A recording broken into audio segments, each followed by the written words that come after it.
Gold trusted gold buyers. మీరు తాకట్టు పెట్టిన బంగారాన్ని విడిపించి ఈ రోజు ఉన్న మార్కెట్ ధరకు కొనబడను. ఓకే, ఇంకా బిగ్ బాస్ విషయానికి వస్తే ఫోక్ స్టార్లు అందరూ అంటే ఫోక్ స్టార్లు బిగ్ బాస్ కూడా వెళ్తున్నారు ఈ మధ్య మనం చూసాము. సో మీకు బిగ్ బాస్కి వెళ్ళాలని యాక్చువల్లీ సార్ బిగ్ బాస్ నేను అసలు నాకు ఇప్పుడు సీజన్ 7 నడుస్తుంది. సీజన్ 1 నుంచి 6 వరకు నాకు అసలు బిగ్ బాస్ అంటే ఏందో తెలియదు. ఓకే, నేను అసలు ఎందుకంటే టైం వేస్ట్ అని ఒక చిన్న ఎందుకంటే ఇప్పుడు ఎందుకు చూడడం అసలు బిగ్ బాస్ ఎందుకు అని అనుకున్నా. బట్ అది బీబీ 7కి వచ్చే వరకు ఇప్పుడు రీసెంట్లీ నేను రెగ్యులర్గా అంటే స్టార్టింగ్ నుంచి ఇప్పటివరకు కంటిన్యూగా చూస్తూనే ఉన్నా. అంటే బిగ్ బాస్ దేనికి అంటే అదొక మంచి లెసన్ నేర్పిస్తుంది జనాలకి. అంటే మనుషులు ఎట్లుంటారు అంటే ఒక్కొక్క దగ్గర నుంచి ఒక్కొక్క పర్సన్స్ వస్తారు అక్కడికి. సో ఎవరి గురించి ఎట్లా అనుకుంటారు అంటే జెన్యున్లీ అదంతా వాళ్ళ బిహేవియర్స్, వాళ్ళ మాటలు, వాళ్ళ మనస్తత్వాలు ప్రతిదీ అందులో మనం చూడొచ్చు.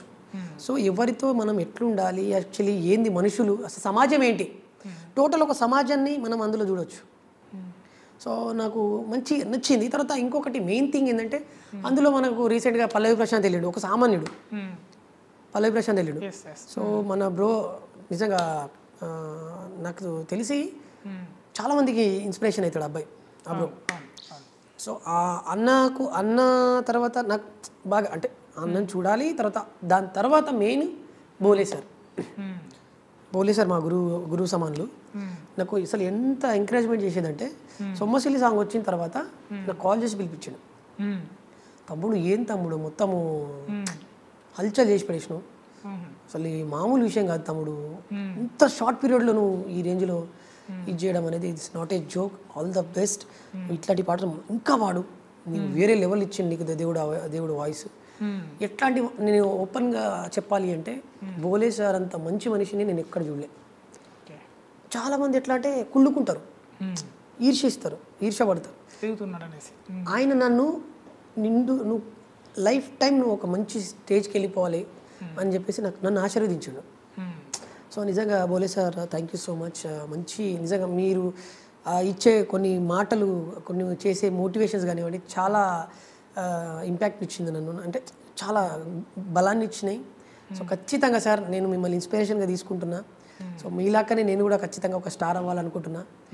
So thanks for supporting sir. మీరు సపోర్ట్ చేస్తారు చాలామంది. ఇప్పుడు మీరు బిగ్ బాస్లో కూడా చూడొచ్చు, జెన్యున్గా ఉన్నాడు. సో ఆయన విన్ అవుతాడా అవ్వడా అని పక్కకి పెడితే నా ఫేవరెట్ పర్సన్ బిగ్ బాస్లో. ఓకే, సో ఇప్పుడు తొలకరి సాంగ్ ట్రెండ్ అవుతుంది అన్నారు కదా. అవును సార్. ఒకసారి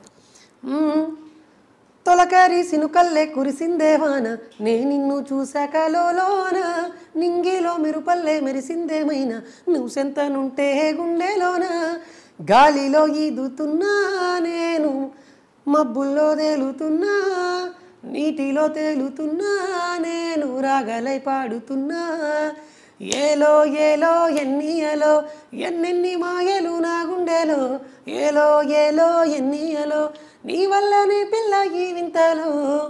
ఇప్పుడు సోషల్ మీడియాలో బాగా ట్రెండ్ అవుతున్న సాంగ్ ఇది, చాలా వైరల్ కూడా అయింది, చాలా షార్ట్ పీరియడ్లో వైరల్ అయిపోయింది సాంగ్. ఓకే, ఇప్పుడు కొత్తగా యూట్యూబ్ స్టార్ట్ చేసి ఆ ఫోక్ సాంగ్స్ తీయాలనుకునే వాళ్ళకి మీరు ఇచ్చే సజెషన్? ఏం లేదన్నా, ఏంటంటే ఇప్పుడు సజెషన్ ఏం లేదు. చాలామంది ఏమనుకుంటారు అంటే వాళ్ళ సిచ్యువేషన్లు ఆల్మోస్ట్ నా సిచ్యువేషన్ కూడా వాళ్ళ దగ్గర నుంచి వచ్చింది. ఏంటంటే ఒకటి, మనం కళని నమ్ముకుంటే ఖచ్చితంగా అది మనల్ని ముంచదు, ఒక స్టేజ్ మీద అయితే ఖచ్చితంగా తీసుకెళ్తుంది. సో నేనేం చెప్తానంటే 2-3 పాటలకే మనం సక్సెస్ అవుతామని చెప్పేసి అక్కడే ఆగిపోకండి. ఏదో ఒక రోజు ఏదో ఒక పాట మిమ్మల్ని ఒక స్టేజ్లో నిలబెడుతుంది.